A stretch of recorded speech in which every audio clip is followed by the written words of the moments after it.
here it is, guys! The Owl House has returned with its first out of 3 44-minute specials thanks to them, which tells us what our main characters have been up to for the last few months.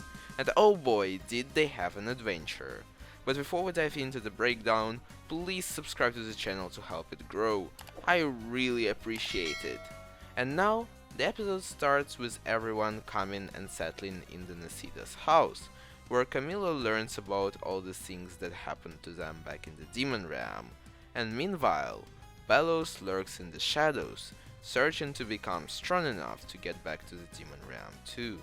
And Luz puts a guilt on herself for her friends getting stuck in the human realm with her. And we see this throughout the entire episode until the very end, which we are going to talk about later. After the montage of what's been going on for the next few months, we see that Luz now goes to school, which significantly decreases the time she can spend on getting to the Demon Realm. Anyway, the gang has now rebuilt the old Witterbane house, so now it's just a nice place to hang out at.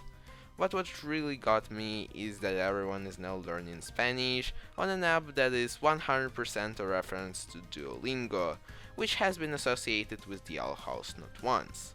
This is now my favorite joke/reference in the series. Amity also mentions that she once was the top student, a reference to Season 1 Episode 3. Though who's not having fun is Flapjack, worryingly looking for something, with that something being none other than a map piece that leads to the Titan's blood left behind assumingly by Evelyn, the Clothorn Caleb was in love with, which is signified by a birthmark here, which, as we know, is a traditional Clothorn talisman. They decide not to tell this to Luz because it can likely be another dead end. Then we see Luz in school, still feeling bad for putting everyone in danger, and later, when we see her locker, it's all filled with Ida and King, showing how much Luz misses them. When Camilla drives her back from school, we see a glimpse of Bellows, who is presumably killing animals in order to get food, become stronger, or even possess them, as we see later.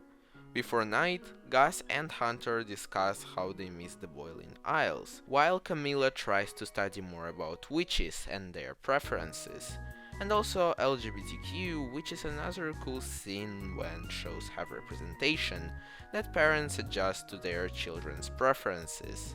Then, she falls asleep, and in her dream/flashback, we see how Luz is being bullied and learn that Camilla experienced the same scene when she was younger. That makes us realize why Camilla sent Luz to the summer camp, why she wanted to decrease her weirdness. She didn't want Luz to experience the same thing she did. We also find out the dad's name, Manny Nasida, and later that he likely passed away from illness as they moved to a place with a better hospital.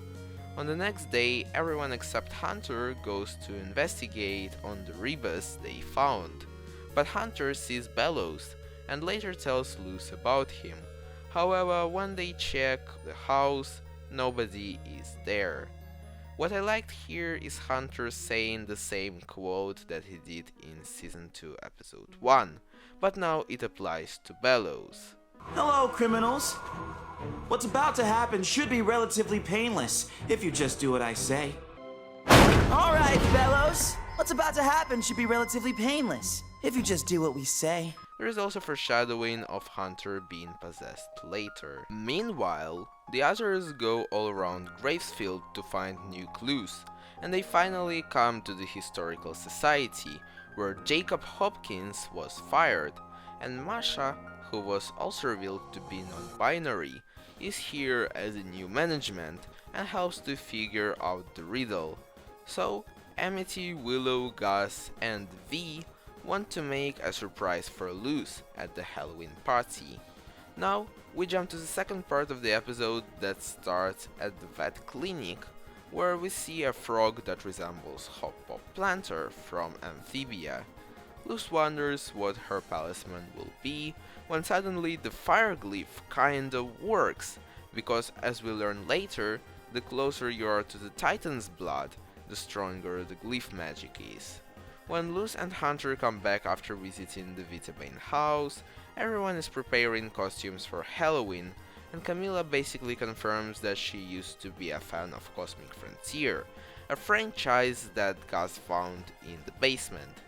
And then, in the Azura movie, we can see a clear allusion to Luz and Amity, with Luz hiding her secret and thinking that she basically betrayed everyone by helping Philip. And in this shot, we see a few obvious gaming console parodies. The next night, when Luz tries to sleep, we see the moment from the trailer, where Luz records a video diary entry to her laptop. The first thing I want to mention here is the really cool art on the desktop wallpaper she has. And second, of course, really cool game references, with Moonfarm Valley being Stardew Valley, Hollow Knight is Hollow Knight, and Hades is unchanged for whatever reason. I also like the bottom right text that says "Original art, do not repost", which is a really cool reference to the fan art, where they basically often say the same thing. Anyways, Luz says that she messed up too much, and as we later learn, she makes a decision to permanently stay in the human realm, which of course her mom had no idea about, so she decides to go with her. On the next day, it's Halloween, and when everyone arrives at the party, Hunter hears Bellows' evil laugh. And then we see that Bellows is on Hunter, growing from his back to possess him, and get closer to getting Titan's blood.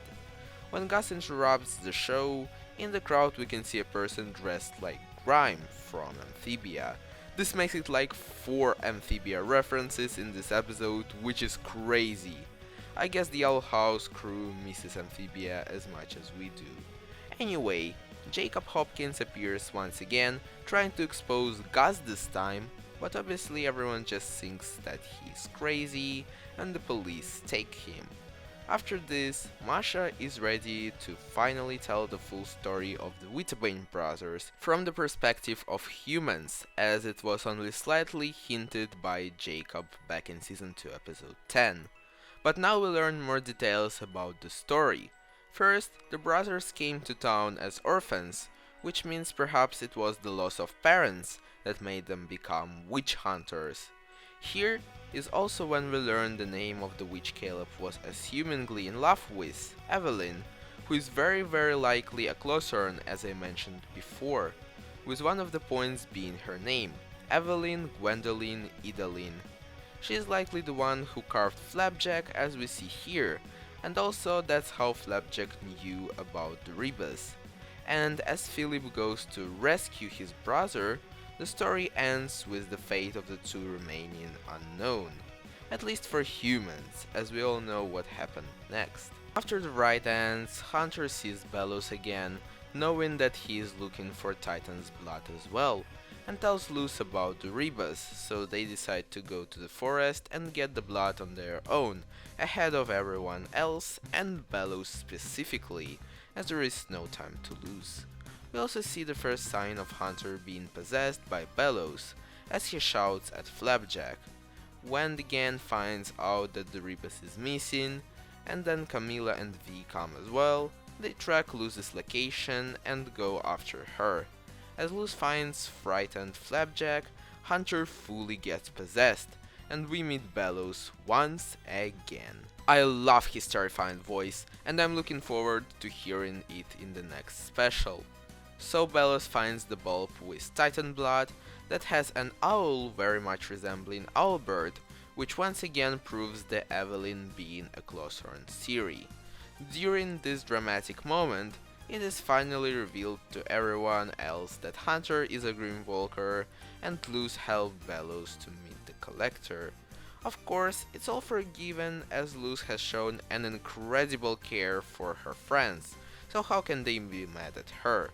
After an amazingly animated fight sequence, Bellows leaped off Hunter, returning to his monster form, but now smaller.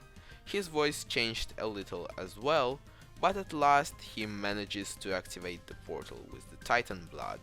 His purpose of returning to the demon realm currently isn't very clear, but I'd assume that's to return to his human form and perhaps finish the Day of Unity. Meanwhile, Flapjack sacrifices his life to save Hunter and fades in light balls. The thing to notice here is that he basically used his blood to do that, the same thing Bellows used to control his monster form. That could mean that Hunter might now be able to perform magic like others, probably very weak magic, but it's still something since he doesn't have his stuff anymore. Also, his scars now kinda resemble Bellous's. As everyone is ready to return to the Boiling Isles, Amity resembles Luz's phrase in Season 2, Episode 8. Okay, everything is so crazy right now, and I have no idea what my future holds, but it would be so cool if you were in it. Luz, I know things are scary, and I don't know what the future holds, but it would be so cool if you were a part of that. And thus, the episode comes to a conclusion, with the amazing arts in the end credits. So, what did you think of it? What will the gang see on the other side, and what will Camilla's reaction to the Demon Realm be? Let me know in the comments. And if you liked this video, please give it a like and subscribe to my channel. I appreciate it a lot. Thank you very much for watching, and I'll see you next time.